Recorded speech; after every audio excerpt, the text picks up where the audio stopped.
जय मसीह सभी को। आज के बाइबल स्टडी में आप सबों को स्वागत करते हैं। और इससे पहले कि हम प्रभु के वचन से अध्ययन करें, आइए हम अपने अपने हृदयों को तैयार करें और हम प्रभु की आराधना करें, उसकी स्तुति करें। आइए हम उसके नाम की महिमा करें, उसके नाम की जय जयकार करें। Hallelujah, thank you Lord Jesus. प्रभु हम सारा आदर, सारा महिमा हम आपको देते हैं खुदावंद। हालेलुया प्रभु, आप ही मार्ग है, आप ही सत्य और आप ही जीवन है। Thank you Jesus, hallelujah. प्रभु हम आपके सम्मुख आ जाते हैं खुदावंद।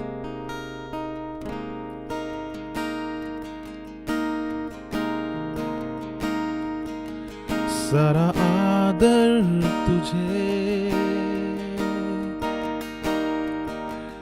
हम देते हैं प्रभु, सारी महिमा तुझे हम देते प्रभु, सारा आदर तुझे हम देते प्रभु, सारी महिमा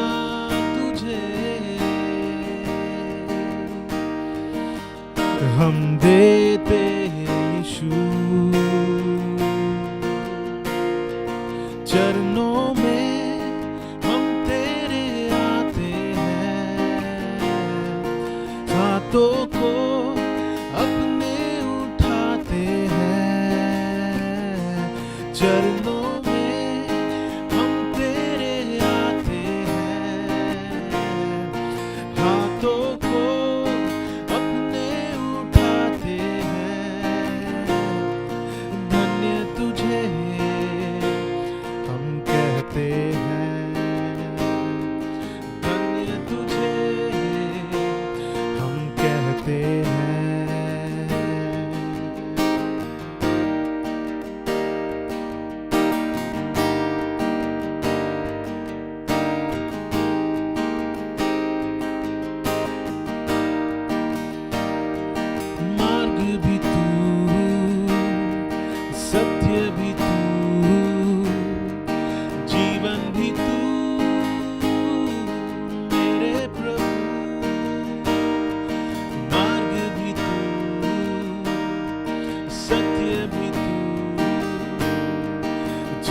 भी तू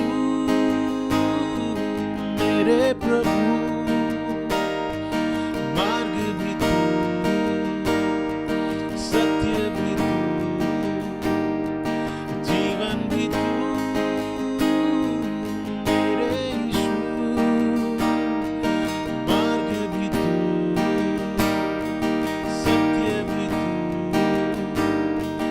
जीवन भी तू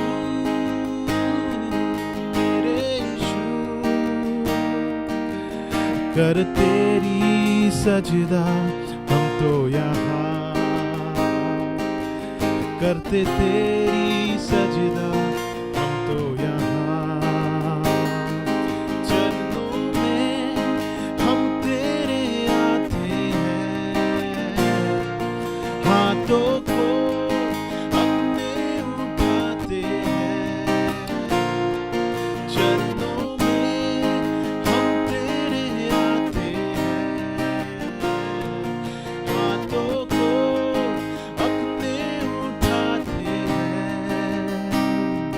सजदा हम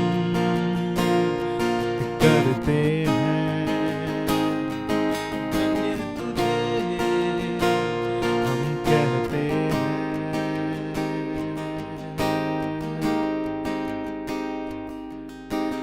दिल से आराधना करूं मैं इस जुबां से, नाम तेरा ही लूं मैं पूरे दिल से। आराधना करूं मैं इस जुबां से, नाम तेरा ही लूं मैं। करता हूँ तेरा शुक्रिया मैं प्रभु, करता हूँ तेरा शुक्रिया मैं करता हूँ तेरा, शुक्रिया मैं प्रभु करता हूँ तेरा, शुक्रिया मैं करता हूँ तेरा, शुक्रिया मैं प्रभु करता हूँ तेरा, शुक्रिया मैं तेरे फजल में, तेरी दया में लिपटा मैं रहता हूँ, तेरी दया में, तेरी फजल में लिपटा मैं रहता हूँ, मैं रहता हूँ।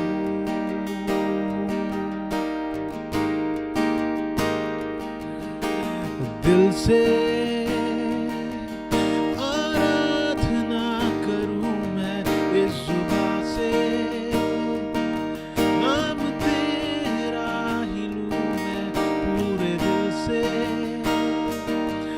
आराधना करूँ मैं इस जुबां से,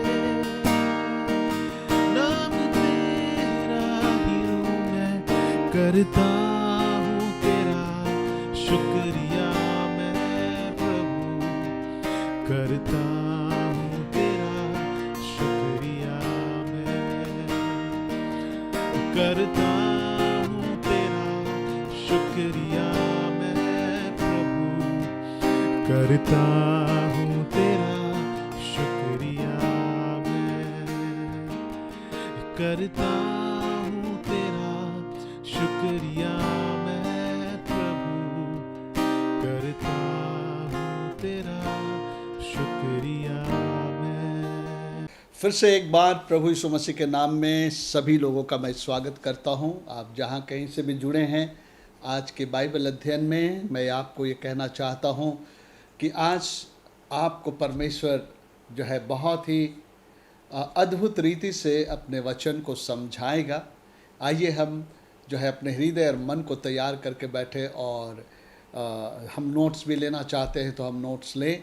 और परमेश्वर इन दिनों में इफिसियों की पत्री से हमसे बातचीत कर रहे हैं और पिछले सप्ताह हम लोगों ने चौथे अध्याय का अध्ययन शुरू किया और उसके पहले हिस्से को हम लोगों ने अध्ययन किया, अर्थात इफिसियों 4 अध्याय और उसके 1 से 6 पद तक।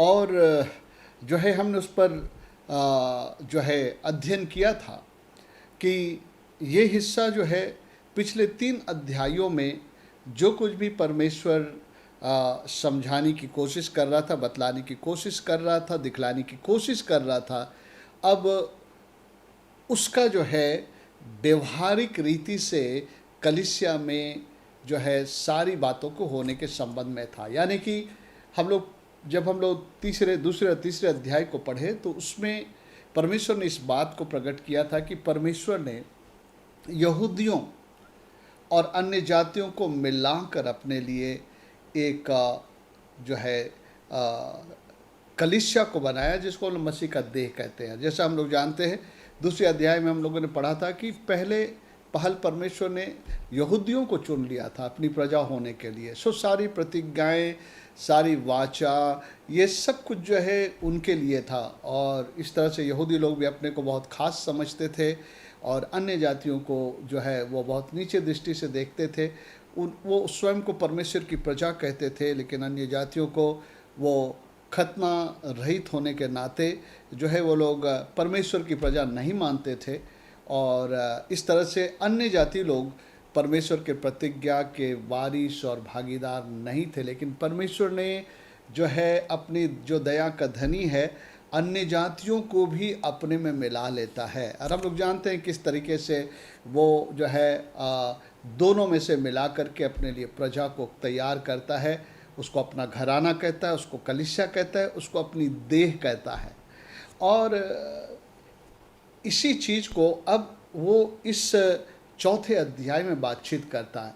ये देह जो बनी है अलग अलग लोगों से, अलग अलग परिवेश से आए हुए लोग हैं, अलग अलग सोच विचार से आए हुए हैं, अलग अलग जो है ज्ञान रखने वाले लोग आए हैं, इकट्ठे हुए हैं एक झुंड में।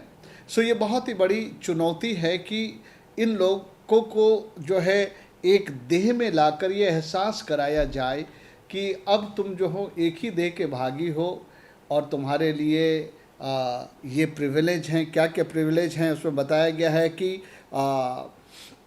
एक ही देह है, चौथे पद में 4 अध्याय का, यानी कि अब यहूदी अलग नहीं है, अन्य जाति लोग अलग नहीं है, और अन्य जाति में भी इतने सारे विभाजन है, अलग अलग जाति भाषा कुल के लोग हैं। तो कहने का मतलब अब ये अलग अलग नहीं है, लेकिन अब तुम एक देह हो और इस देह में एक ही आत्मा है, और इस देह में जो है एक ही इस देह का एक ही आशा है, यानी कि वो अनंत जीवन जो स्वर्ग में उनको मिलने वाला एक ही आशा है, और वो लोग उनका एक ही प्रभु है यानी यीशु मसीह है, और एक ही विश्वास है, परमेश्वर का एक ही विश्वास है जिसमें सब लोगों को उसी एक विश्वास में वो जोड़ रहा है।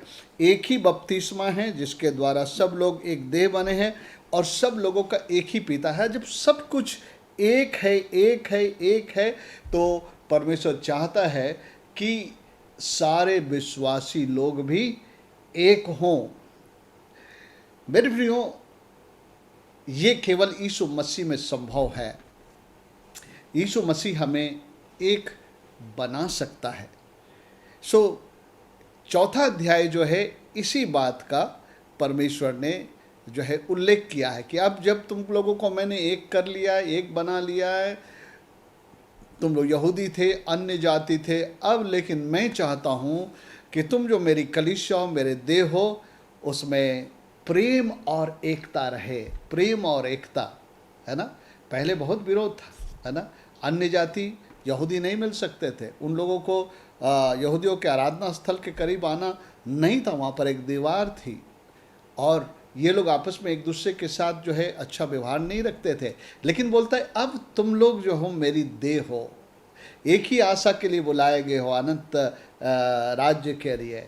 एक ही आत्मा है जो तुम सबों को परमेश्वर में ला के जोड़ा है, और सारी चीज़ें कहते हुए कहता है कि अब जो है तुम लोग भी जो है मेल के बंध में आत्मा की एकता रखने का प्रयास करो। ये तीसरे पद में था, मैं रिवाइज कर रहा हूँ ताकि आपको यहाँ से आगे ले चल। सो अब कहता है कि तुम सभी लोग अलग अलग पृष्ठभूमियों से आए हो, लेकिन अब मेरी देह का ये उद्देश्य है कि अब तुम लोग सब एक हो जाए। एक ही प्रेम और एकता, मेल के बंधन में आत्मा की एकता रखने का प्रयत्न करो। उसका मतलब है कि बहुत बार भिन्नताएं आ जाएगी, बहुत बार आपस में बात करने की इच्छा नहीं होगी, हम गुटबाजी भी कर सकते हैं, अलग अलग भाषा के लोग, अलग अलग पृष्ठभूमि के लोग जो है। लेकिन बोलता है कि तुम इन सारे भेदभावों को यीशु मसीह के लिए, पिता के लिए दूर करते हुए जो है मेल के बंधन में आत्मा की एकता रखने की कोशिश करो। और हमने देखा था एक खास बात, उस मेल के बंधन में आत्मा की एकता रखने के लिए ये 5 बातें हैं जो हमारे अंदर में होनी चाहिए, जो कि हमको हर डिवीज़न को, हर भेद को भुलाकर एक बने रहने में मदद करेगा। वो है नम्रता। अगर आपके अंदर में घमंड है तो आप एक नहीं हो सकते, आप अपने में अड़े रहेंगे, बने रहेंगे। नम्रता और दीनता है तो आप अपने को छोटा। नम्रता, दीनता, धीरज, प्रेम और सहनशीलता, अगर ये हम अपने अंदर में हम लेते हैं, और आपको पता है ये सब गुण हमारे प्रभु यीशु मसीह का है, और जब हम उसको ले लेते हैं तो फिर जो है हमारे अंदर में जो है अपने आप उस मेल और एकता का जो है एक प्रेरणा हमारे अंदर बना रहता है। हम तुरंत किसी के साथ भेद भी होता है तो तुरंत हम उसके साथ मेल बना लेते हैं। अगर हमारा डिफरेंसेस भी आ जाता है तो हम उस डिफरेंसेस के कारण उसको रिजेक्ट नहीं करते हैं, मसीह में उससे फिर भी प्रेम करते हैं, और इस तरह से हम लोग आत्मा में एकता बनाए रखने की कोशिश करते हैं। सो मसीह की कलीसिया की खास विशेषता है कि विभिन्न पृष्ठभूमियों से आने के बाद भी हम लोग सो एक हैं, और ये आत्मा में हमें एक होने के लिए बुलाया गया है। Praise the Lord. यहाँ तक हम लोगों ने देखा था और आज मैं यहाँ से आगे ले चलूँगा, जो कि 7 से लेकर के 16 पद तक हम लोग पढ़ेंगे। तो मैं खंड खंड करके इसका वर्णन करूँगा। ओके, सो अभी हम लोग 7 पद में एक बात पढ़ते हैं और इसमें मैं चाहता हूँ कि अभी आपको एक पिक्चर में लीजिए कि आपको एक पिक्चर में देता हूँ, इसको समझने की कोशिश करिए। आइए हम अपने देश को ले लेते हैं। ओके,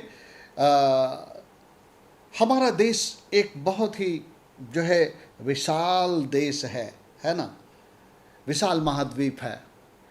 और इस द्वीप को, इस महाद्वीप में जो है कि कॉन्टिनेंट में जो है, इस देश की उन्नति हो, इस देश की तरक्की हो, ये देश बढ़े, देश सुचारू रूप से चले, अच्छा चले, उसके लिए जो है मेरे प्रियो, केवल सेंट्रल में एक मंत्रिमंडल बन जाए और देश को चला लेंगे, ऐसा नहीं है।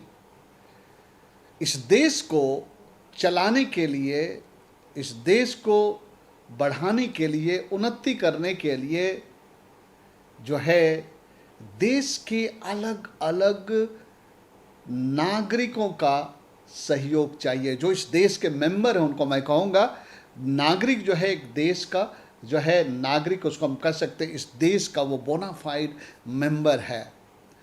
और पूरे देश के लोगों के अंदर में जो हैं लोग हैं ना, उन सब के अंदर में कुछ ना कुछ टैलेंट और कुछ ना कुछ गुण है जो उनको जन्मजात मिला है, और कुछ जो हैं वो पढ़ाई लिखाई के द्वारा और जो है उन स्किल्स को वो प्राप्त करते हैं ट्रेनिंग के द्वारा, और अलग अलग क्षेत्र की पढ़ाई करते हैं।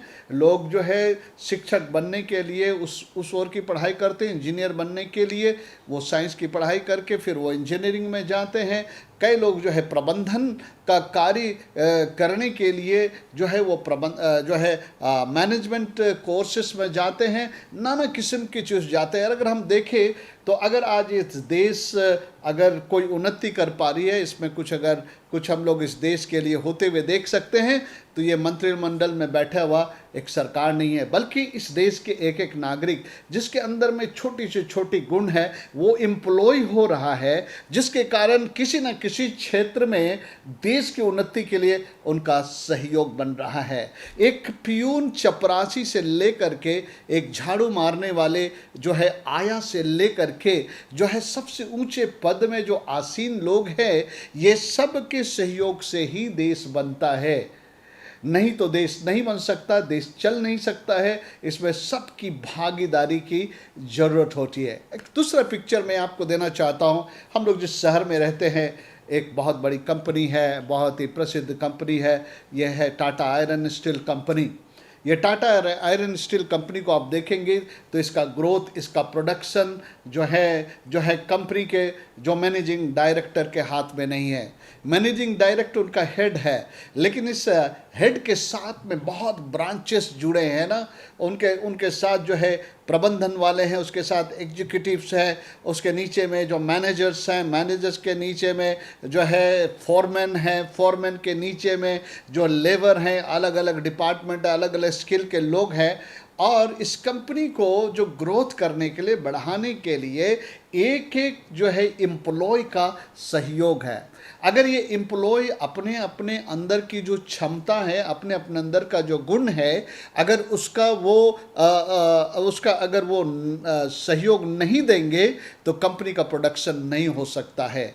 अगर कंपनी के लोग अगर स्किल्ड नहीं हैं और अपने स्कूल को एम्प्लॉय नहीं कर रहे हैं, तो जो है कि वो उस चीज़ों को उत्पाद नहीं कर पाएंगे जिसका कि हम लोग पूरे दुनिया में वितरण करके उससे जो है हम जो है पैसे कमाएं, या तो हमारे कंपनी का हम ग्रोथ करें और बढ़ाए उसके द्वारा। तो हम यहाँ पर देखते हैं कि कंपनी जो है कंपनी हेड से नहीं चलता है। कंपनी हेड को उस कंपनी के स्ट्रक्चर में हर एक लेवल के लोगों को उनके जो है सही सही काम करने पर जो है उसका सब कुछ होता है। सो मेरे प्रियो, आज का टीचिंग जब अभी आप सुनेंगे तो आपको समझ में आएगा। मैं परमेश्वर का धन्यवाद देता हूं कि आज परमेश्वर हमें प्रकट करना चाहता है। मैं चाहता हूं कि इस वक्त आप अपने बारे में ध्यान से सोचिए।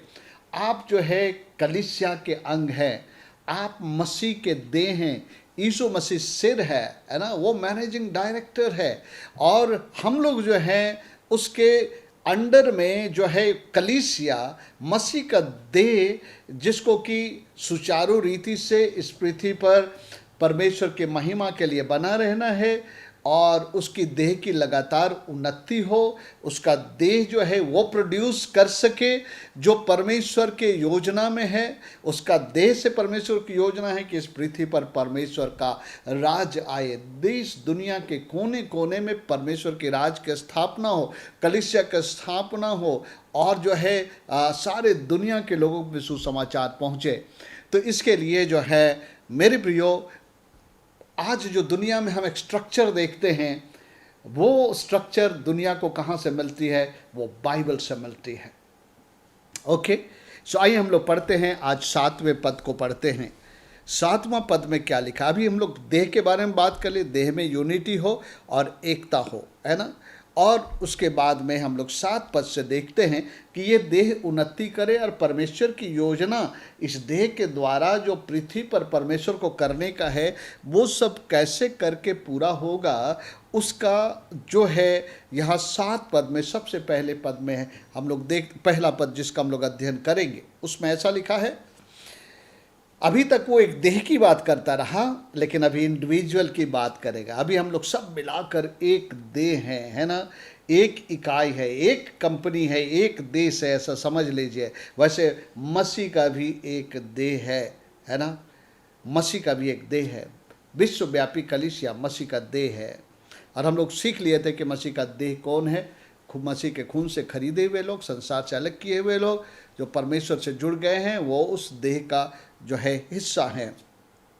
और उस देह के लिए परमेश्वर के पास योजना है कि उस देह के द्वारा परमेश्वर अपना ज्ञान, अपना सामर्थ्य, अपना राज्य को पृथ्वी पर स्थापित करना चाहता है। यही हमारा प्रोडक्शन है। टाटा स्टील का प्रोडक्शन है स्टील प्रोडक्ट प्रोड्यूस करना, लेकिन कलीसिया का प्रोडक्शन क्या है? और भी आत्माएं, और भी कलीसिया की बढ़ोतरी, और भी परमेश्वर के जैसे लोगों को तैयार करना पृथ्वी पर। ओके, तो उसके लिए परमेश्वर का योजना क्या है? 7वां पद में लिखता है, पर हम में से हर एक को, ध्यान दीजिएगा, पहले एक देह के रूप में एक में गिन रहा था, लेकिन अभी उस देह के अंदर में एक नई चीज प्रभु बता रहा है। हम में से हर एक को मसीह के दान के परिमाण के अनुसार अनुग्रह मिला है। बहुत समय से मैं सोच रहा था इस बात को मैं आपको प्रकट करूं, क्योंकि परमेश्वर के वचन का कई जगह कई अलग अलग तरीके से इस्तेमाल होता है। जैसा हमने उद्धार के संबंध में और हमारे जीवन में अनुग्रह का क्या अर्थ उसके बारे में समझाया था, तो मैंने आपको बताया था कि अनुग्रह परमेश्वर की ओर से मानव जाति के लिए वो कृपा का दान है, जिसके द्वारा से एक व्यक्ति जो चीज़ें पाने की योग्य नहीं है, करने की क्षमता नहीं है, उसकी योग्यता उस अनुग्रह के दान के द्वारा उनको मिलता है। सो मेरे प्रियो, जब हम लोग यहाँ पर पढ़ेंगे तो हमने बताया था उद्धार के लिए अनुग्रह, चंगाई के लिए अनुग्रह, और बहुत किस्म के अनुग्रह के क्षेत्र हैं। लेकिन यहाँ पर जो अनुग्रह की बात कही है वो क्या है, इसको मैं समझाना चाहता हूँ। और मेरे जो इलस्ट्रेशन मैंने दिया है, उदाहरण, उसको इसलिए मैं दिया कि इस वचन को आप समझें।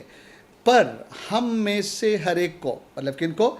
कलीसिया में हम में से हर एक को मसीह के दान के परिमाण के अनुसार अनुग्रह मिला है। मसीह के दान के अनुसार अनुग्रह मिला है, मसीह के दान के परिणाम के अनुग्रह मिला है। उसका मतलब परमेश्वर ने अलग अलग परिमाण में, अलग अलग माप में जो है लोगों को दान दे रखा है, अनुग्रह दे रखा है। ये अनुग्रह किसके बारे में कह रहा है, इसको अगर हम लोग समझने की कोशिश करें तो आपको एक हिस्सा जो है बहुत अच्छा समझाएगा। और आइए उस हिस्से को मैं पढ़ना चाहता हूँ। ये अनुग्रह जो है यहाँ पर, ये अलग अलग दान और वरदानों के विषय में है जो हर एक विश्वासी को परमेश्वर देता है। किसी के पास छोटा है, किसी के पास बड़ा है, किसी के पास बहुत बड़ा है, और किसी के वरदान जो खुले में यूज होते, किसी के वरदान पर्दे के पीछे यूज होते। ये है, आइए हम लोग देखते हैं रोमियो उसका 12 अध्याय को जब हम पढ़ते हैं तो इसका स्पष्टीकरण है यहाँ पर। और इसी में मैं आज तो जो हम प्रेरितों के काम के अनुसार देखेंगे, लेकिन इसके लिए मैं आपको एक साइड से हिंट्स दे दूंगा। भविष्य में शायद हम इसकी अलग से हम लोग अध्ययन करें।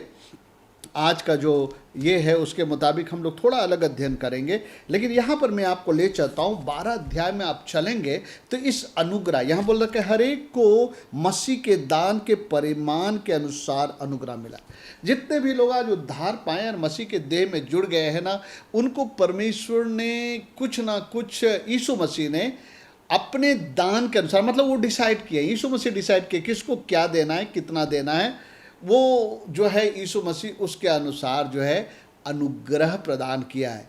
अनुग्रह को मैंने एक बार अंग्रेजी में कहा था एम्पावरमेंट, कुछ करने की सामर्थ। ओके, आइए इसको हम पढ़ते तो यहाँ से आपको स्पष्ट में पता चल जाएगा कि हर एक विश्वासी को परमेश्वर कुछ ना कुछ ऐसा अनुग्रह देता है, यानी ऐसी करने की क्षमता देता है कि वो दूसरों से उस कामों को अच्छा कर सकता है।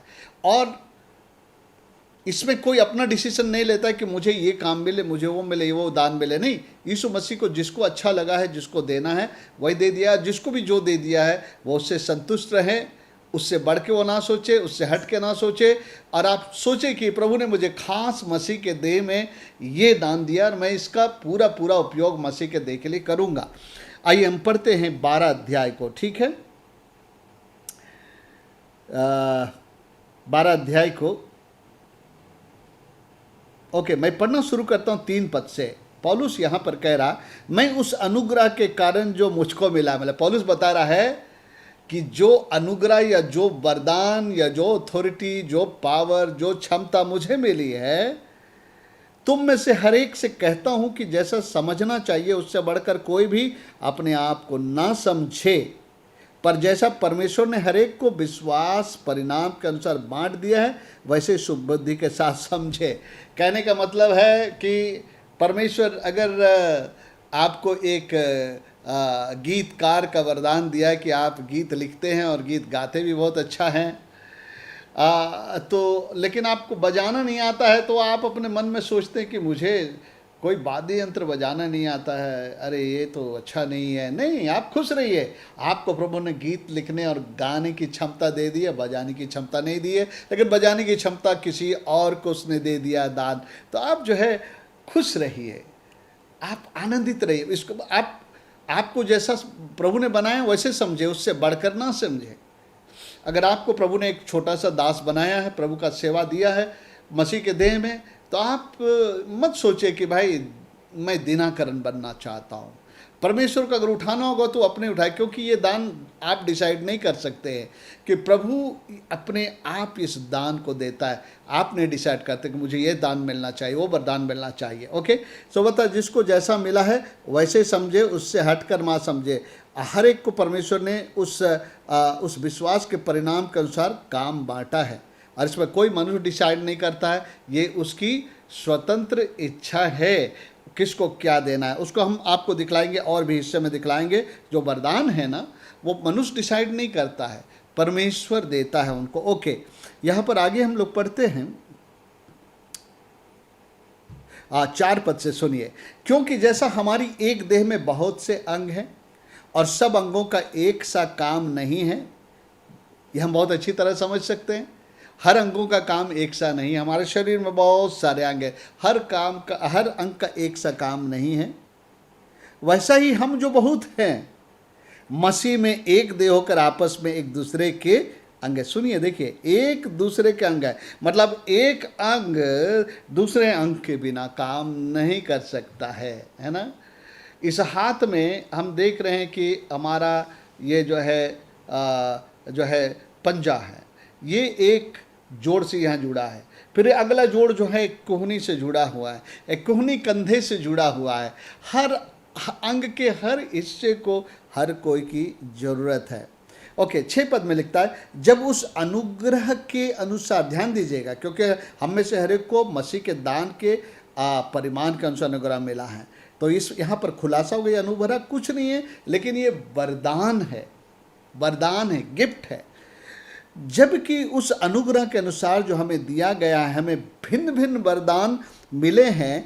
तो जिसको जो वरदान मिला है, जिसको भविष्यवाणी का दान मिला है, वो विश्वास के परिणाम के अनुसार भविष्यवाणी करे। आपका विश्वास का लेवल जितना है उतना ही आप उसी आधार पर भविष्यवाणी करें। यदि सेवा करने का दान मिला हो तो सेवा में लगे। आप देखेंगे कई लोगों के अंदर में सेवा का दान है, कहीं भी ज़रूरत है तो वहाँ वो फिट हो जाते हैं, कुछ कोई बोलता नहीं उसको, मतलब जहाँ भी ज़रूरत दिखती है वहाँ सेवा करने का उनका, मतलब कोई बीमार दिख जाता है उनकी मदद कर देता है, कोई स्ट्रगल कर लेना है में उनको कोई मदद कर देता है। मतलब उसका काम ही है कि सबकी सेवा में हाथ मिलाए। ओके, यदि कुछ सिखाने वाला है तो सिखाने में लगा रहा। हो सकता है आप सेक्युलर टीचर हो, बाइबल स्कूल के टीचर हो, या तो आप किसी भी प्रकार के ऐसे गुणों को जानते हैं जिसको सिखाने पर उन लोगों के जीवन में जो है उन्नति होगी, तो आप सिखाने में लगा रहे, है ना। सो केवल बाइबल सिखाने की बात नहीं है, यहाँ पर बहुत सारी चीज़ें सिखाने की बात हो सकती है जो आप जानते हैं, उससे लोगों के जीवन में फ़ायदा होगा, उन्नति होगा, वो कुछ नई बातों को सीख लेंगे और उसके द्वारा से जो है उनको जो आर्थिक आवश्यकताएं भी पूरी हो सकती है आपके सिखाने से। तो सिखाने में लगा रहे। जो उपदेशक है उपदेश देने में लगा रहे।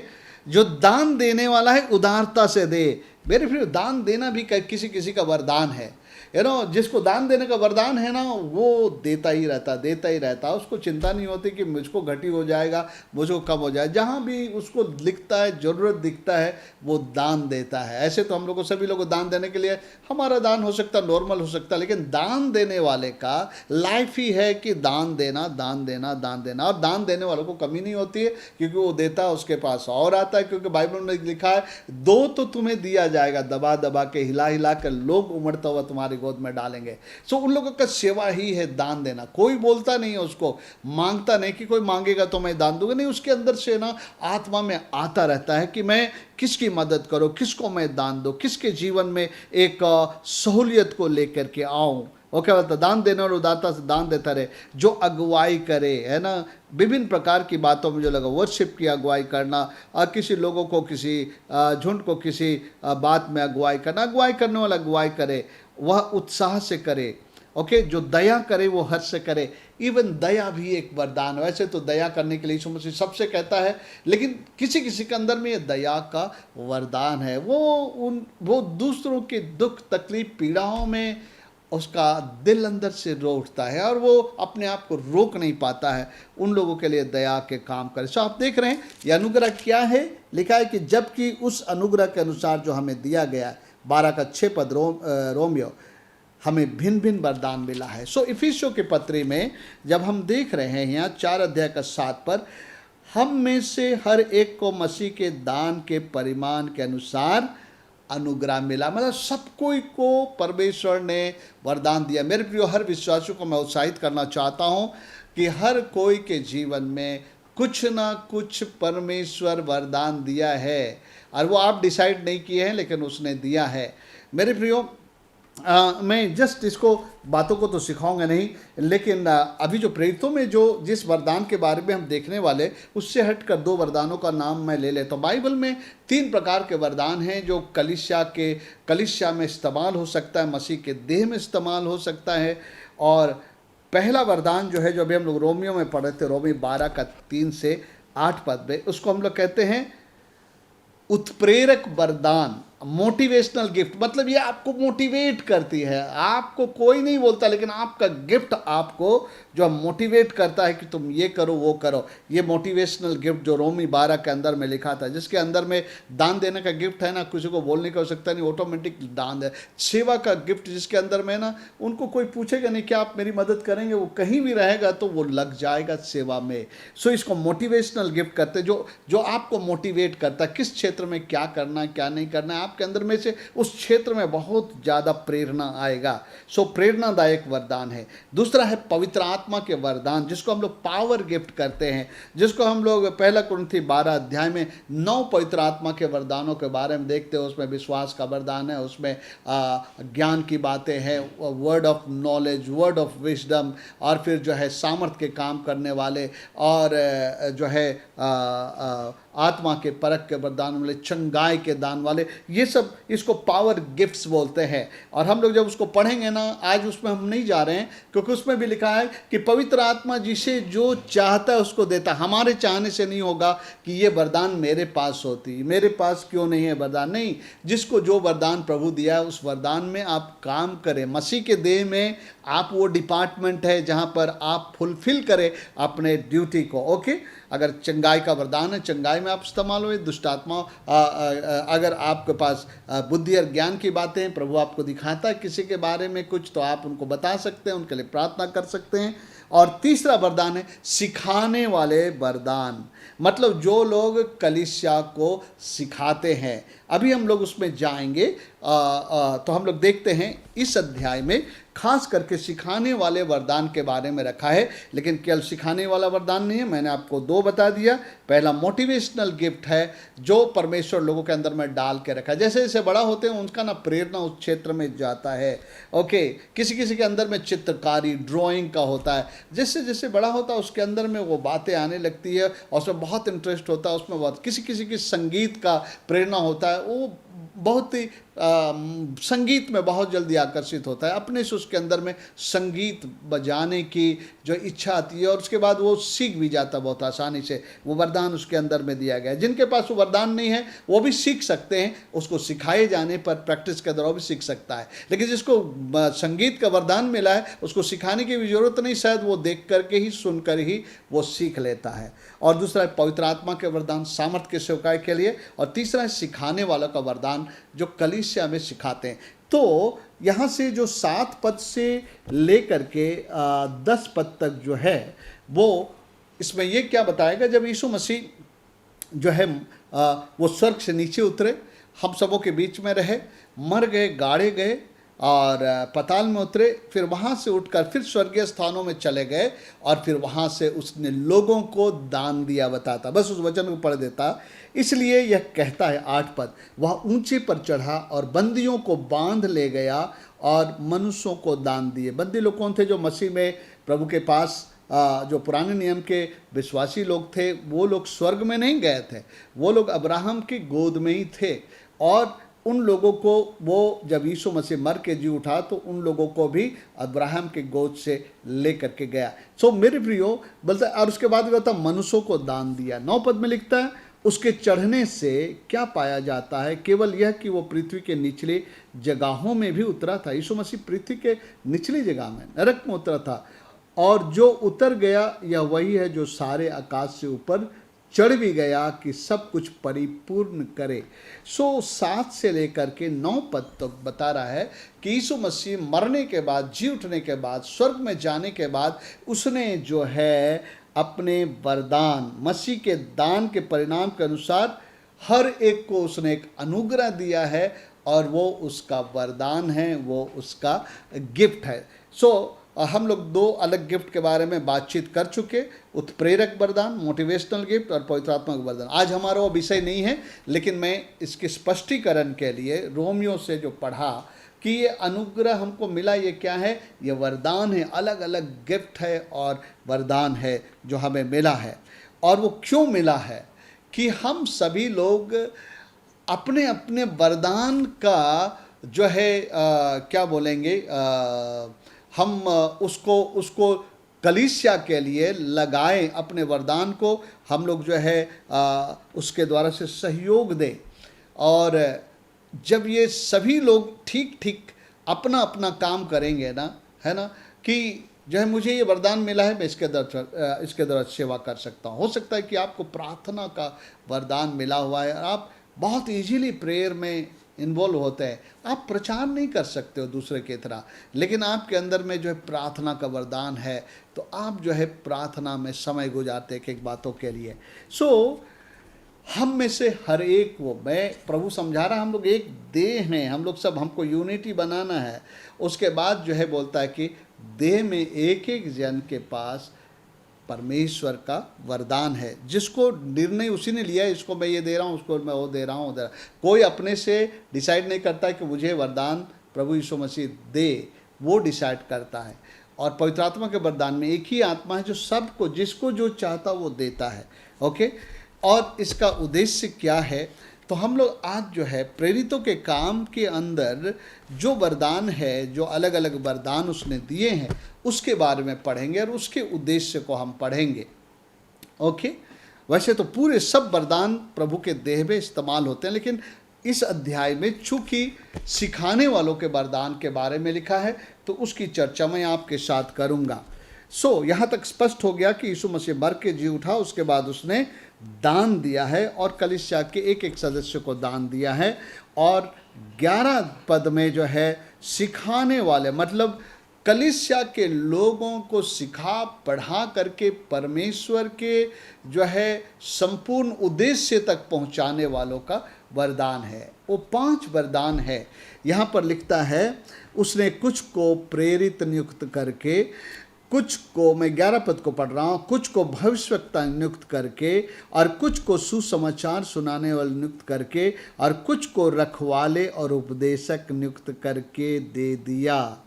परमेश्वर ने कलीसिया में दान दिए हैं, वरदान दिए हैं। और ये कौन लोग हैं? सिखाने वाले दान। देखिए, परमेश्वर के लोगों को परमेश्वर के योजनाओं के मुताबिक तैयार करने के लिए जो है सिखाने वाले को जरूरत है। यहाँ तक कि जिसके अंदर में उत्प्रेरक वरदान है, मोटिवेशनल गिफ्ट है, इवन जो पवित्र आत्मा का वरदान पाया है, उस वरदान में अच्छी तरह काम करने के लिए उनको परिपक्व और सिखाया जाना जरूरी है।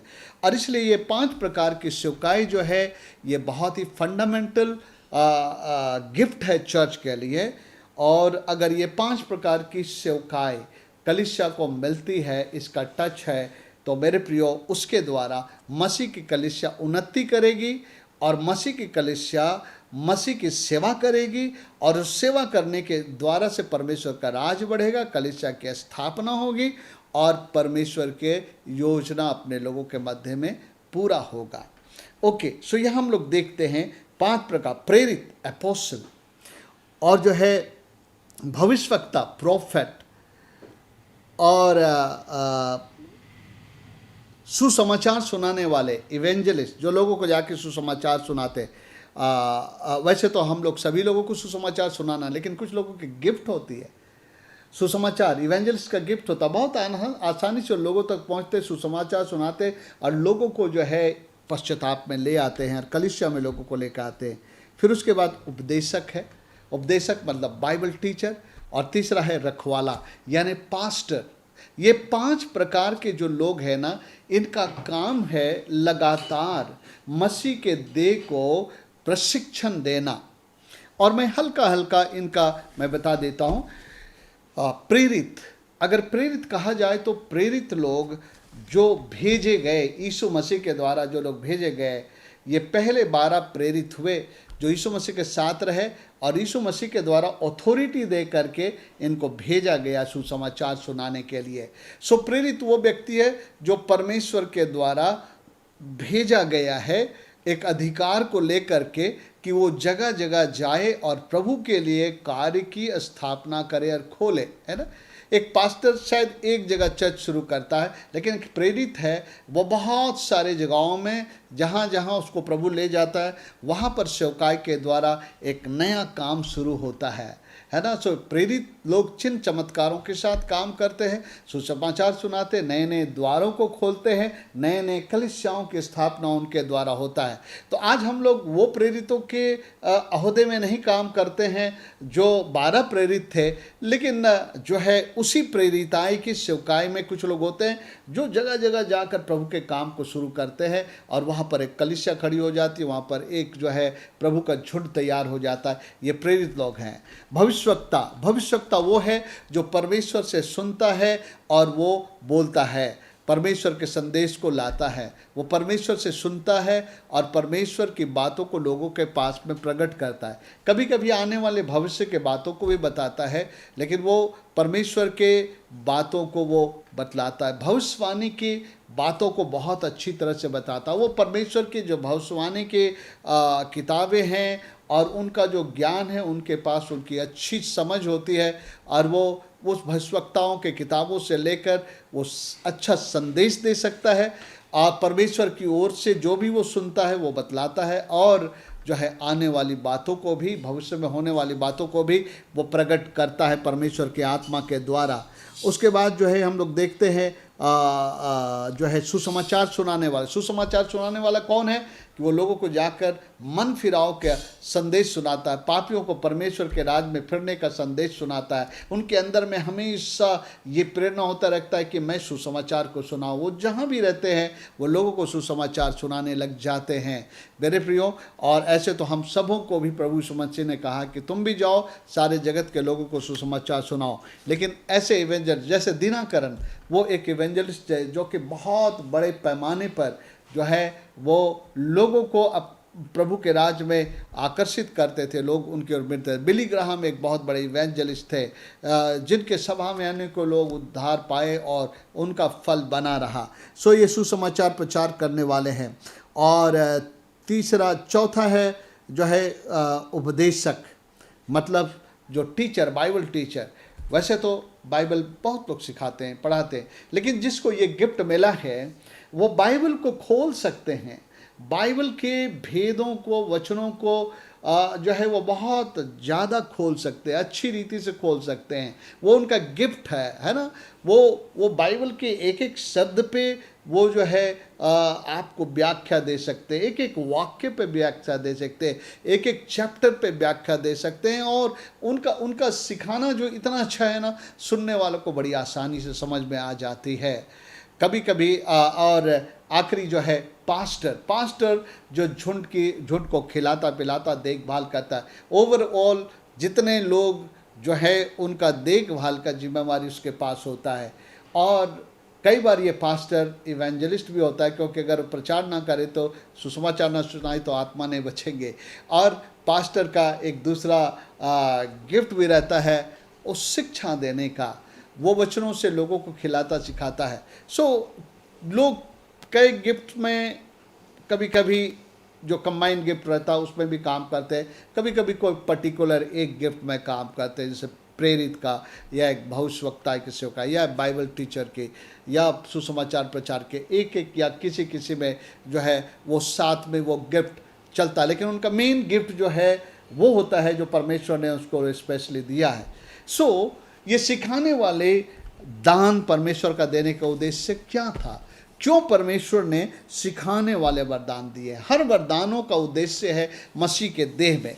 सो मेरे पास सिखाने वालों का जो वरदान है वो बहुत ही महत्वपूर्ण वरदान है। इस महत्वपूर्ण वरदान का उद्देश्य क्या है, जिसको मैं एक बार पढ़ दूंगा और उसके बाद उसको टुकड़ों में बांट करके आपको समझा दूंगा। आइए। सो इस 5 प्रकार की सेवकाई परमेश्वर ने कलीसिया में नियुक्त कर दिया। ये 5 प्रकार के सेवकाई एक कलीसिया के अंदर में भी हो सकते हैं, और नहीं तो कभी कभी इस सेवकाइयों को कलीसिया में बुलाकर उनका सेवकाई दिलाया जाना है। इसलिए हम लोग कलीसिया में कई बार प्रभु के सेवकों को लाते हैं जो अपने दान के मुताबिक कलीसिया को सिखलाते हैं। और इस तरह से 5 प्रकार की जो सेवकाई है उसका एक स्पर्श कलीसिया को मिलना चाहिए। इसका उद्देश्य क्या है? आइए इसको पहले हम पढ़ लेते हैं, उसके बाद मैं एक एक करके आपको क्रम में बताऊँ। यहाँ बहुत सारी बातें लिखी हैं जो एक क्रम में नहीं है, इसका क्रोनोलॉजी नहीं बना हुआ है, लेकिन मैं उसको उस रीति से रखूँगा कि आपको समझ में आ जाए। परमेश्वर के वरदान का एक उद्देश्य है कि मसीह के देह में जो है परमेश्वर जो कुछ करना चाहता उसके लायक उसके देह को तैयार करे और उसको इस्तेमाल करे और परमेश्वर की जो योजना पृथ्वी पर पूरी हो। तो आइए हम लोग देखेंगे इस 5 प्रकार के सेवकायों के द्वारा क्या होना है, ताकि ऐसा लिखा है जिससे, सॉरी ताकि नहीं, जिससे ये 5 प्रकार के जो दान है कलीसिया में, जिससे पवित्र लोग सिद्ध हो जाए, जिसको मैं कहूँगा परिपक्व हो जाए, जिस स्तर में होना चाहिए उसमें हो जाए, जिससे पवित्र लोग सिद्ध हो जाए, सेवा का काम किया जाए, मसीह की देह उन्नति पाए, जब तक कि हम सब के सब विश्वास और परमेश्वर के पुत्र की पहचान में एक ना हो जाए और एक सिद्ध मनुष्य ना बन जाए और मसीह के पूरे डील डौल तक ना बढ़ जाएं, ताकि हम आगे को बालक ना रहे, जो मनुष्यों की ठग विद्या और चतुराई से उनके भ्रम की युक्तियों के और उपदेश के हर एक झोंके से उछाले और इधर उधर घुमाए जाते हों, वरन प्रेम में सच्चाई से चलते हुए सब बातों में उसमें जो सिर है यानी यीशु मसीह है, अर्थात मसीह में बढ़ते जाए, जिससे सारी देह में अलग अलग अंग है, अब बोल रहा जिससे सारी देह, फिर से एक बार देह में आ जाता है यहाँ पर, अभी सबकी अलग अलग बात कर रहा था, अभी फिर से देह, जिससे सारी देह हर एक जोड़ की सहायता से, देखिए हमारे हाथ में अंगुली में भी जो जोड़ है, हमारे जो है रिस्ट में जोड़ है, कोहनी में जोड़ है, कंधे में जोड़ है, कमर में जोड़ है, पाँव में, हर जगह जोड़ है, जिससे सारी देह हर एक जोड़ की सहायता से एक साथ मिलकर, एक साथ गठकर उस प्रभाव के अनुसार जो हर एक अंग के ठीक ठीक कार्य करने के द्वारा उससे होता है, अपने आप को बढ़ाती है और वह प्रेम में उन्नति करती जा। मैं इस सब पे आखिरी में आऊँगा, ठीक ठीक कार्य करने के द्वारा। क्यों लिखा है ठीक ठीक कार्य करने के द्वारा? ओके, इसको आप बाद में और ध्यान से पढ़ना, लेकिन मैं उसकी निचोड़ आपको बताना चाहता हूँ। आइए मैं उसके निचोड़ को आपको बता रहा हूँ। ये 5 प्रकार के सिखाने वाले वरदान मैंने बताया। 3 वरदान कलीसिया में, उत्प्रेरक वरदान प्रेरणा देने वाली, मोटिवेशनल गिफ्ट, पवित्र आत्मा के वरदान, सामर्थ के वरदान और सिखाने वाले वरदान। ओके, तो सिखाने वाले लोगों को परमेश्वर ने क्यों रखा है, मैं आपको बताना चाहता हूँ। नंबर 1 बात ध्यान दीजिए जो लिखा है यहाँ पर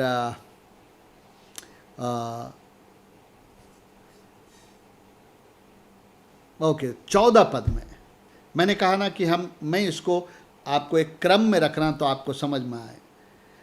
क्यों सिखाने वालों की जरूरत है ये वरदान कलीसिया में? ताकि हम आगे को बालक ना रहे, जो मनुष्यों की ठग विद्या और चतुराई से उनके भ्रम की युक्तियों के उपदेश के हर एक झोंके से उछाले और उधर उधर घुमाए जाएं। मेरे प्रियो, जब एक व्यक्ति यीशु मसीह को ग्रहण करता है, उसका नया जन्म होता है, तो परमेश्वर के राज्य में वो एक बालक होता है।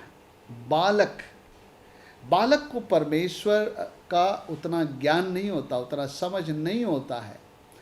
और जो लोग, ऐसा जरूर नहीं कि एकदम नए जन्मे हुए लोग बालक है, वो लोग भी बालक है जो बहुत साल हो गया लेकिन जो है वो ग्रो नहीं किए हैं, उनको ऐसे टीचिंग मिली है, उन्होंने ध्यान नहीं दिया, ग्रो नहीं किया है, इसलिए जो है वो बालक ही रह जाते हैं।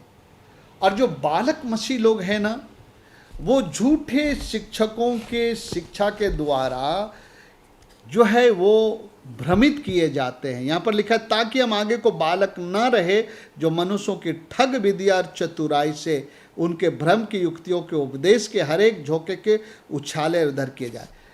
जो बालक मसीह लोग हैं ना, कि कोई एक जन आता है, ये टीचिंग देता, हाँ इसको मानने लग जाता है, कोई अगला आता है, ऐसा नहीं ऐसा, उसको मानने लग जाता है। उनके पास अपनी समझ नहीं होती, और ऐसे लोग जो है, ऐसे ठग विद्या वाले चतुराई से अपने लाभ के लिए प्रचार करने वालों के उसमें जो है वो पड़ जाते हैं और सच्चाई से भटक जाते हैं।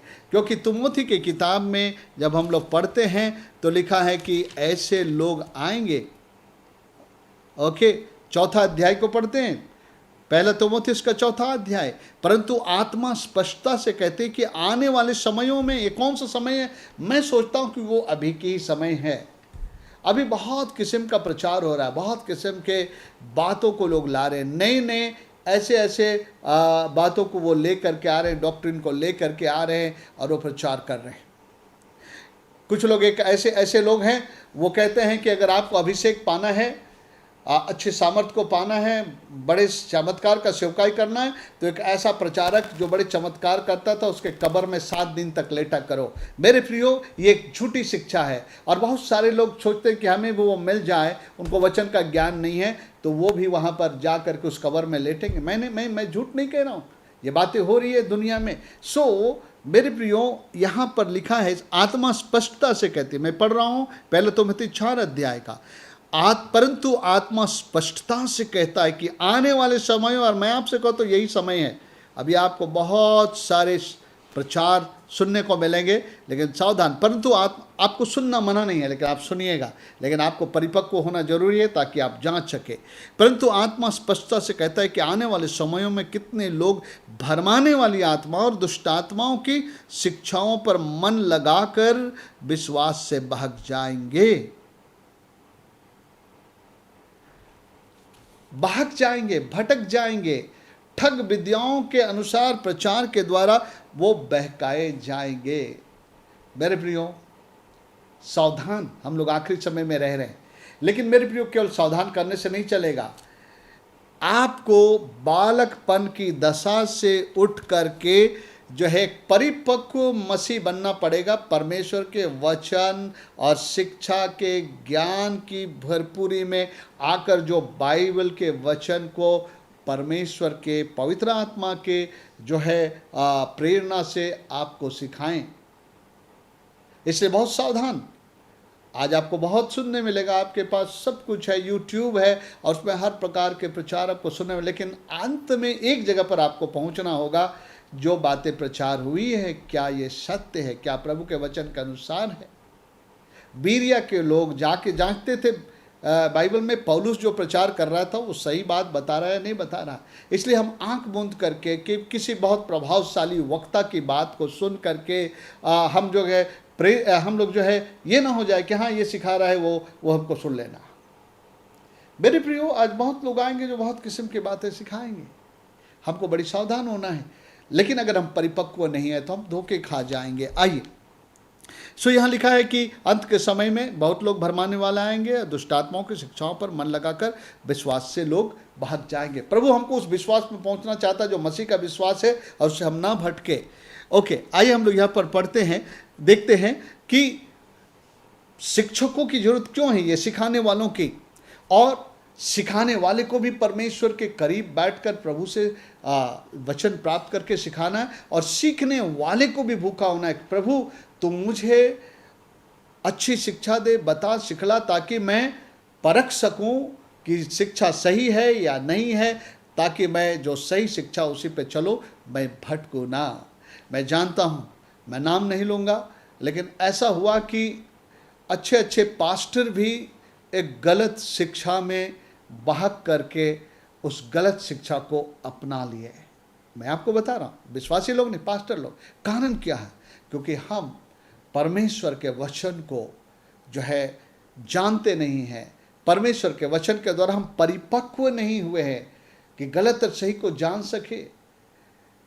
इब्रानी की किताब 5 अध्याय में लेखक कहता है कि तुम तो अब तक बालक हो, तुमको दूध ही पिलाना पड़ता है, मांस तुमको नहीं खिलाया जा सकता है।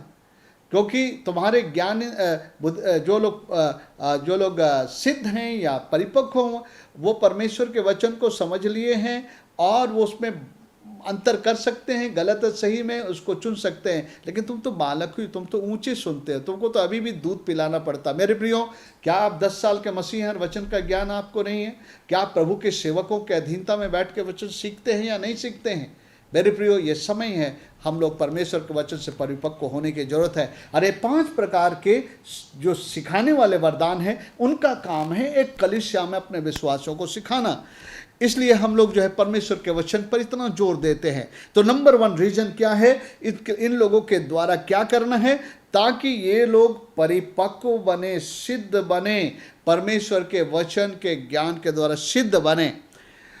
और सेकंड बात है क्या है, हम लोग देखेंगे कि हमको बालकपन के स्थिति से निकाल करके हमको परिपक्व बनाए जाए। ओके, जिससे क्या होगा, हम मसीह के पहचान और उसके डील डौल तक एक हो जाएंगे और सिद्ध मनुष्य बन जाएंगे। ये वचन को हम लोग पढ़ते हैं, हमको सिखाया जाएगा परमेश्वर का वचन। तब क्या होगा, तब हम मसीह को पहचानने लगेंगे, मसीह के जैसा हम बन जाएंगे, मसीह के साथ आत्मा में हम एक हो जाएंगे, मसीह के चाल चलन और स्वभाव में एक हो जाएंगे। और जब मसीह में हम एक होंगे ना, तो मेरे प्रियो सचमुच में हम चीज़ों को परख पाएंगे। तो हम लोग देखते हैं यहाँ पर, इसको हम लोग पढ़ते हैं 13 पद में, ये 5 प्रकार के सेवकाई हमको सिखाएंगे। उससे क्या होगा, जब तक कि हम सब के सब विश्वास यानी मसीह के विश्वास में, उस एक विश्वास में और परमेश्वर के पुत्र के पहचान में एक ना हो जाए और एक सिद्ध मनुष्य ना बन जाए और मसीह के डील डौल तक ना पहुंचाए। जब ये 5 प्रकार की सेवकाएं का शिक्षा मिलता है, तो मेरे प्रियो, हम मसीह की शिक्षा को पाते पाते मसीह कौन है, मसीह क्या है, समझने लगते हैं। और हम ये भी देखने लगते हैं कि मुझे भी मसीह के जैसा बनना, मसीह के डील डौल तक मतलब मसीह के जैसा मुझे बनना है। और मसीह और हम में जो है एकता हो जाती है, जो मसीह की पहचान में बढ़ जाते हैं। हम लोग के पास एक पहचान पत्र होता है, और जब हम लोग जाते हैं कहीं पर, हमारी पहचान पत्र मांगता है, तो जब हम पहचान पत्र देते हैं तो वो व्यक्ति हमारे पहचान पत्र को देखता है और हमारे चेहरे को देखता है और वो मिलान करता है कि इसके साथ इसकी पहचान मिलती है या नहीं। अगर चेहरा मिल गया तो ठीक है, अगर नहीं मिला तो कहता है कि ये आप नहीं हैं, आपको हम जो है स्वीकार नहीं करेंगे। सो मेरे प्रियो, हमारे साथ ऐसा है कि जब हम लोग हमें देखें ना, हमें मसीह दिखाई दे, हमारी पहचान यीशु मसीह के साथ है, जब हमारी आइडेंटिटी है। ये कैसे होता है, जब दिन प्रतिदिन हम वचन को सुनते हैं, उस वचन को हम अपनाने लगते हैं, हम उसको पहनने लगते हैं, तो हम मसीह को पहनने लग जाते हैं, क्योंकि मसीह और उसका वचन एक है। और तब हम मसीह के डील डाउल तक पहुंचते हैं, मसीह के जैसा बनने लगते हैं और हम परिपक्व हो जाते और हम सिद्ध हो जाते हैं। सो इस 5 प्रकार की सेवकाएं जहाँ नहीं है, वहाँ के लोग बालक ही रहेंगे, उसको शिक्षा उतनी गहराई की शिक्षा नहीं मिलेगी। तो वो लोग किसी के भी ठग विद्या में कुछ भी सुनाया, कुछ भी प्रचार किया, आप उसको मानने लगेंगे और करने लगेंगे, चूँकि आपको ज्ञान नहीं है वचन का, सिद्ध ज्ञान नहीं है प्रभु के वचन का, और चूँकि आप मसीह के उसके पहचान में एक नहीं हुए, मतलब मसीह के जैसा नहीं बने हैं, मसीह की परिपक्वता जो है आप में नहीं आई है और मसीह के डील डॉल में नहीं पहुंचे हैं, इसलिए जो है आप इन चीज़ों की परख नहीं कर पाएंगे। तो जब बालकपन से हम परिपक्वता की ओर बढ़ते हैं, सिद्धता की ओर बढ़ते हैं, और जब हम मसीह के डील डॉल में बढ़ते हैं और मसीह के जैसा हो जाते हैं, तो मेरे प्रियो, हमारे अंदर में जो वो मैच्योरिटी आ जाती है कि हम चीज़ों को सुने तो हम उसको परखे भी, उसको जांचे भी। मेरे प्रियो, जब हम परमेश्वर का वचन सुनते हैं तो हम उस पर विचार करें और जांचें, क्या ये परमेश्वर का वचन इस बातों को मान्यता देता है या उसकी मान्यता, या ये वचन उसको मान्यता नहीं देता है। तब आपको समझ में आएगा जो आज मैंने सुना है वो परमेश्वर की ओर से था या मनुष्य के अपना कोई विचार था। और अगर आपके अंदर में ये क्षमता नहीं है, तो कोई आया कुछ सिखाया, आप वो करने लगे, कोई आया कुछ सिखाया, आप जैसे हवा में जो है बोलता है छोटे बच्चों की तरह आप जो उछाले जाएंगे, कभी इधर कभी उधर, कोई कुछ बोल दिया आप वही सुनने लगे, वही करने लगे, वही मानने लग गए। इसीलिए 5 प्रकार की सेवकाई की जरूरत है जो लोगों को मसीह के पहचान में बढ़ाए, मसीह के जैसा बनाए, मसीह के डील डॉल में बढ़ाए और वो एक परिपक्व मनुष्य बन जाए। और जब वो एक परिपक्व मनुष्य बन जाएगा तो क्या होगा, आइए हम लोग पढ़ते हैं अभी 12 पद को। ठीक है, 5 प्रकार की सेवकाई 11 पद में लिखा है और 12 पद में क्या लिखा है, जिससे पवित्र लोग सिद्ध हो जाए, मतलब परिपक्व हो जाए और सेवा का काम किया जाए और मसीह के देह उन्नति पाए। यही आउटकम है 5 प्रकार के सेवकों का कि वो हमको सिखलाए, बालकपन से हमको परिपक्व मसीह बनाए, मसीह के डील डॉ तक ले आए, मसीह के वचन के ज्ञान में हमको जो है वो लोग सिद्ध बनाए ताकि सेवा का काम किया जाए। यहाँ पर एक बात मैं आपको बताना चाहता हूँ, कभी कभी लोगों का सोच है कि मसीह के देह के उन्नति के लिए, मसीह की योजना को पृथ्वी पर पूरा करने के लिए एक पास्टर या एक नियुक्त किया हुआ पेड सर्वेंट है जो कलीसिया का, उसका काम है कि वो सुसमाचार सुनाएंगे, वो प्रार्थना करेंगे, वो वचन सुनाएंगे, समझाएंगे लोगों को और परमेश्वर के राज में लाएंगे। मेरा काम है मैं हर इतवार को जाऊं, आराधना अटेंड करो, गीत गाऊं, आराधना करूं, वचन सुनूं और घर चला जाऊं। नहीं नहीं नहीं नहीं नहीं नहीं, परमेश्वर जो है ये कह रहा है कि जो है ऐसा नहीं, सेवा का काम किया जाए। मान लीजिए ये टाटा कंपनी के लोग जो लोगों को सेवा में जो लोगों को ट्रेनिंग दिलाया गया, वहाँ रखा गया है, अगर ये लोग काम नहीं करेंगे, सोचेंगे कि एग्जीक्यूटिव इंजीनियर काम करेगा या मैनेजिंग डायरेक्टर काम करेगा, तो क्या कंपनी चल पाएगी? नहीं, कंपनी तो उनके वो एक एक एम्प्लॉय से चलेगा। हाँ, सेवा का काम किया जाए। सो कलीसिया जो है, ऐसा नहीं है कि कलीसिया में एक पास्टर है, एक जो है एक अधिकारी है, उसी का काम है मसीह के देह की उन्नति करना, उसको बढ़ाना और सेवा का काम करना। मैं इन दिनों में बहुत खुश हूँ, कई ऐसे लोग हैं हमारी कलीसिया में जो इंडिविजुअली प्रभु की सेवा कर रहे हैं, वो प्रभु का वचन ले जा रहे हैं, बीमारों के लिए प्रार्थना कर रहे हैं, दुष्टात्माओं की मदद कर रहे हैं और जो है वो समय दे रहे हैं लोगों के लिए। मेरे प्रियो, ऐसा ही होना चाहिए।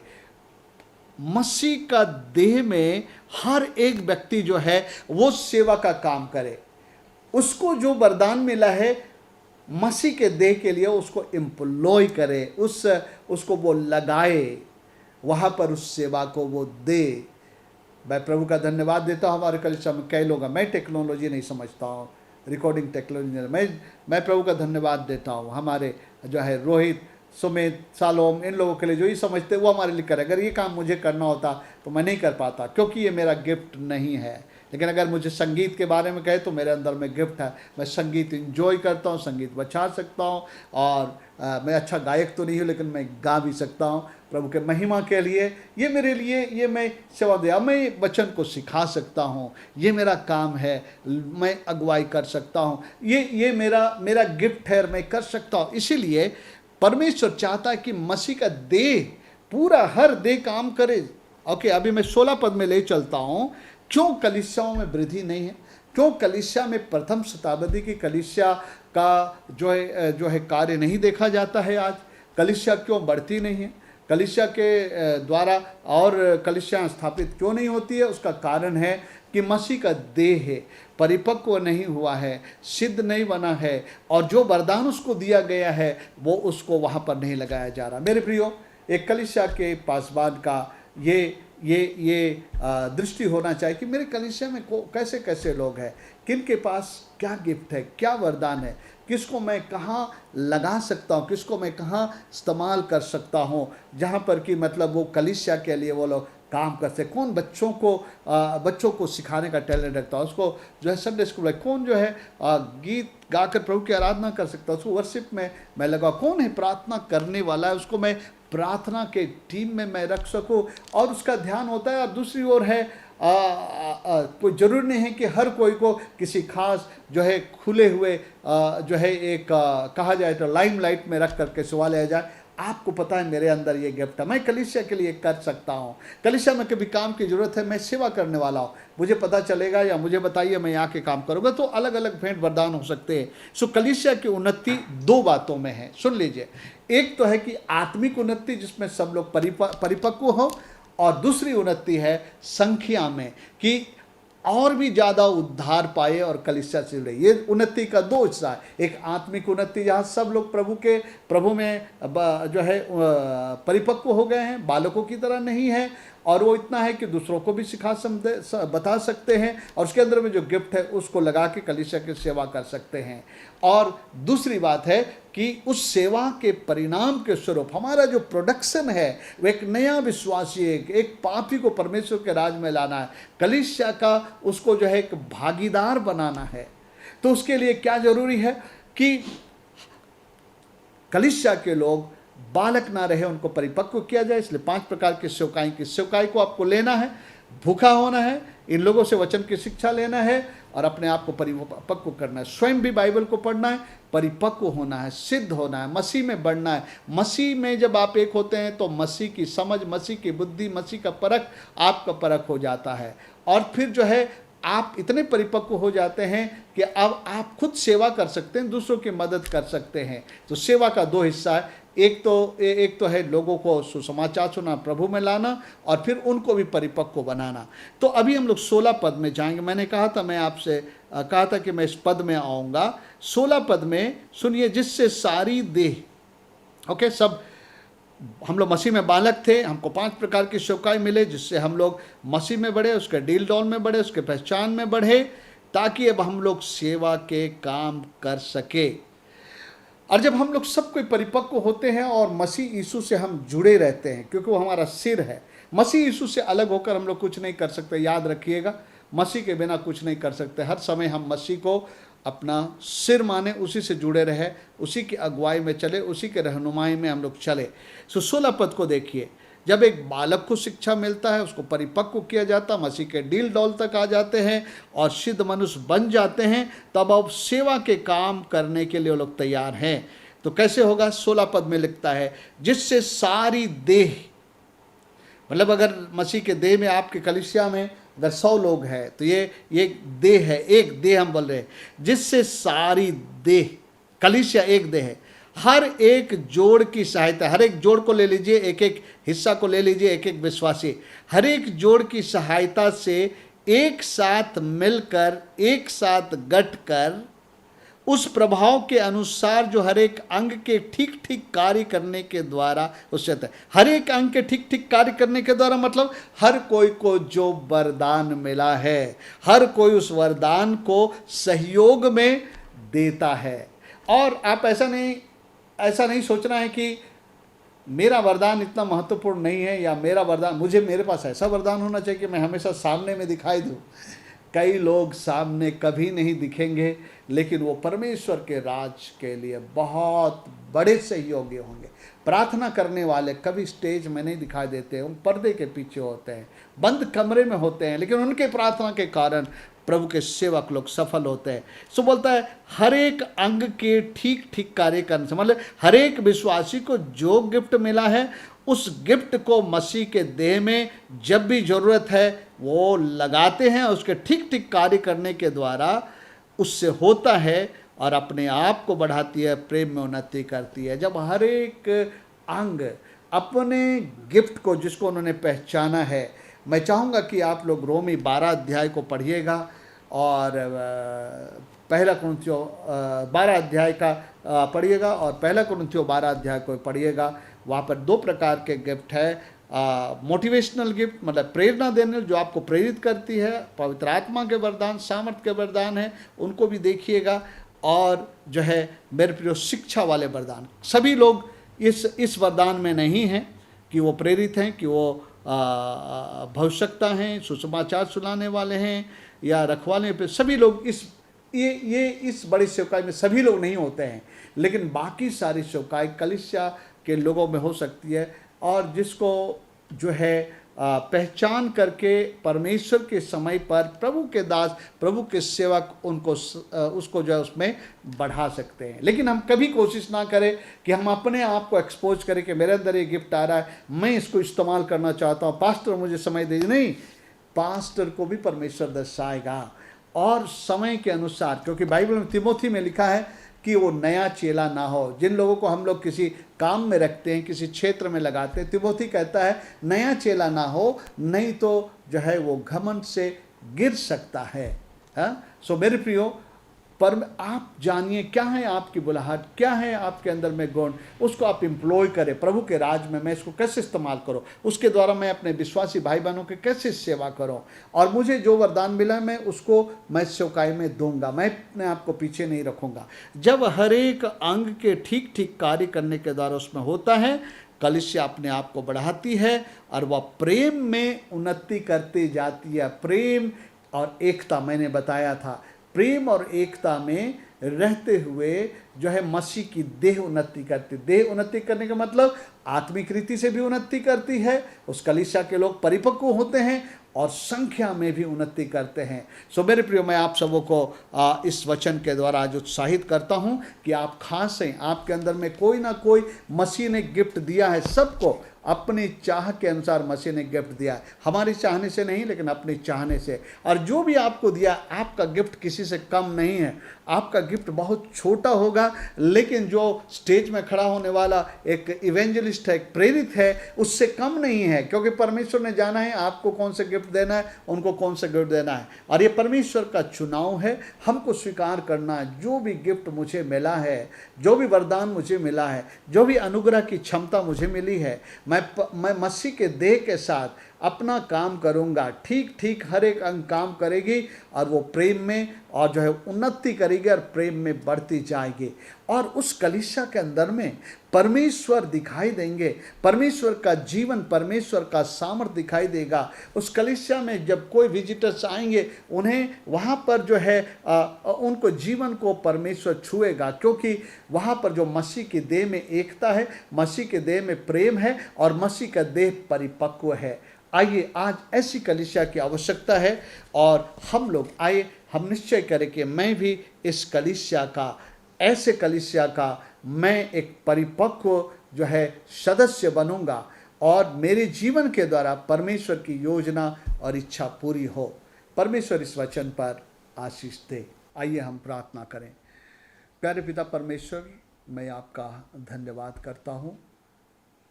पवित्र आत्मा तो हमारा शिक्षक है। आज आपने वचन को खोला है कि ना केवल तूने हमें एक देह बनाए हैं, देह में अनेक अंग हैं और सारे अंग के ठीक ठीक काम करने के द्वारा ही कलीसिया की उन्नति होगी, उसकी बढ़ोतरी होगी। सो मैं प्रार्थना करता हूँ आज कलीसिया के लिए, एक एक भाई बहनों के लिए, छोटे से लेकर बड़े तक।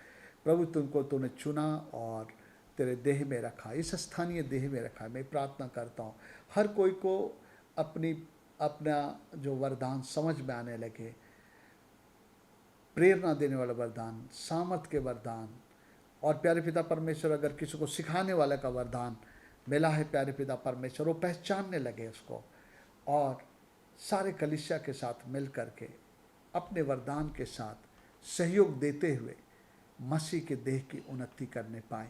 ऐसी तो अनुग्रह कलीसिया के एक एक सदस्य को देना, ये विनती और प्रार्थना मैं आपके बेटे हमारे प्रभु यीशु ख्रिस्ट के नाम में मांगता हूँ। सुनिए और दया से ग्रहण करिए, वापस माने, आमीन। अब हमारे परमेश्वर पिता का प्रेम, उसके पुत्र यीशु का अनुग्रह और पवित्र आत्मा की सहभागिता हम सबों के संगत साथ सदा काल बनी रहे। आमीन, आमीन। प्रभु आप सबको आशीष दें।